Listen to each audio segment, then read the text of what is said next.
Hello children, मैं कामनी class 8। आज मैं आपको एक्सप्लेन कर रही हूँ क्वेश्चन आंसर। तो ये है कबीर की साखियाँ, चैप्टर 9। तो आज मैं इसको एक्सप्लेन कर रही हूँ। यह है प्रश्न अभ्यास। तो इसका फर्स्ट क्वेश्चन यह है कि तलवार का महत्व होता है मयान का नहीं। तो उक्त उदाहरण से कबीर क्या कहना चाहता है, स्पष्ट कीजिए। तो इसका सॉल्यूशन यह है कि तलवार का महत्व होता है मयान का नहीं से कबीर यह कहना चाहता है कि असली चीज की कदर की जानी चाहिए, दिखावटी वस्तु का कोई महत्व नहीं होता। इसी प्रकार किसी व्यक्ति की पहचान अथवा उसका मोल उसकी काबिलियत के अनुसार तय होना है, न कि कुल, जाति, धर्म आदि से। उसी प्रकार ईश्वर का भी वास्तविक ज्ञान जरूरी है। ढोंग आडंबर तो मयान के समान निरर्थक है। असली ब्रह्म को पहचान करो और उसी को स्वीकार करो। तो नेक्स्ट क्वेश्चन यह है कि पाठ की तीसरी साखी जिसकी यह पंक्ति है, मनुआ तो दहु दिसी फिरे, यह तो सुमिरन नाही, के द्वारा कबीर क्या कहना चाहते हैं।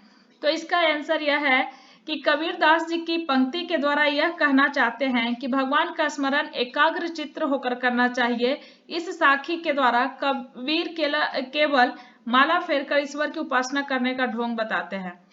तो नेक्स्ट है थर्ड क्वेश्चन, कबीर घास की निंदा करने से क्यों मना करते हैं, पढ़े हुए दोहे के आधार पर स्पष्ट कीजिए। तो इसका सॉल्यूशन यह है कि घास का अर्थ है पैरों में रहने वाली तुच्छ वस्तु। कबीर अपने दोहे में उस घास तक की निंदा करने से मना करते हैं जो हमारे पैरों के तले होती है। कबीर के दोहे में घास का विशेष अर्थ है। यह घास दबे कुचले व्यक्तियों की प्रतीक है। कबीर के दोहे का संदेश यही है कि व्यक्ति या प्राणी चाहे वह जितना भी छोटा हो, उसे तुच्छ समझकर उसकी निंदा नहीं करनी चाहिए। हमें सबका सम्मान करना चाहिए।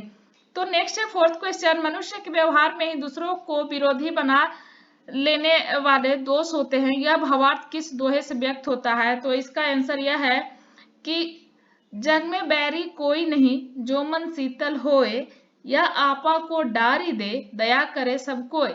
अब नेक्स्ट है फिफ्थ क्वेश्चन, यह आपा को डारी दे, दया करे सब कोय, ऐसी बानी बोलिए, मन का आपा खोए।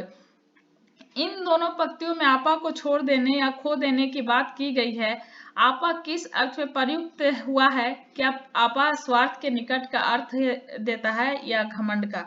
तो इसका सॉल्यूशन यह है, यह आपा को आपा खोए। इन दो पंक्तियों में आपा को छोड़ देने की बात की गई है। यह आपा अहंकार के अर्थ में प्रयुक्त हुआ है, आपा घमंड का अर्थ देता है। नेक्स्ट है सिक्स्थ क्वेश्चन, आपके विचार में आपा और आत्मविश्वास में तथा आपा और उत्साह में क्या कोई अंतर हो सकता है, स्पष्ट करें।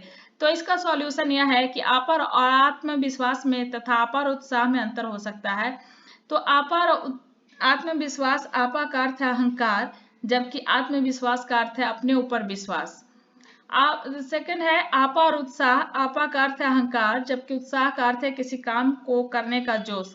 नेक्स्ट है सेवेंथ क्वेश्चन, सभी मनुष्य एक ही प्रकार से देखते सुनते हैं पर एक समान विचार नहीं रखते। सभी अपनी अपनी मनोवृत्तियों के अनुसार कार्य करते हैं। पाठ में आई कबीर की साखी से उपयुक्त पंक्तियों के भाव मिलते हैं। एक समान होने के लिए आवश्यक क्या है, लिखिए।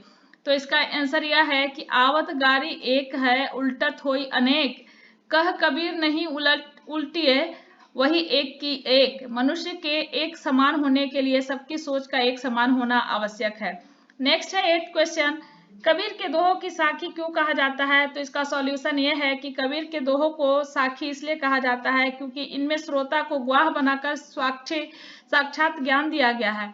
कबीर समाज में फैली कुरीतियों, जातीय भावनाओं और ब्रह्मा आडंबरों को इस ज्ञान द्वारा प्राप्त करना चाहता है। तो नेक्स्ट है भाषा की बात। तो इसका फर्स्ट क्वेश्चन यह है कि बोलचाल की क्षेत्रीय विशेषताओं के कारण शब्दों के उच्चारण में परिवर्तन होते हैं। जैसे वाणी शब्द बानी बन जाता है, मन से मनवा, मनुआ आदि हो जाता है। उच्चारण के परिवर्तन से वर्तनी भी बदल जाती है। नीचे कुछ शब्द दिए जा रहे हैं, उनका वह रूप लिख जिससे आपका परिचय हो। ज्ञान, जीभी, पाँव, तली, आँखी, बड़ी। तो ज्ञान का अर्थ होता है ज्ञान, जीभी जीभ, पाँव पाँव, तली तले, आँखी आँख, बड़ी बड़ी।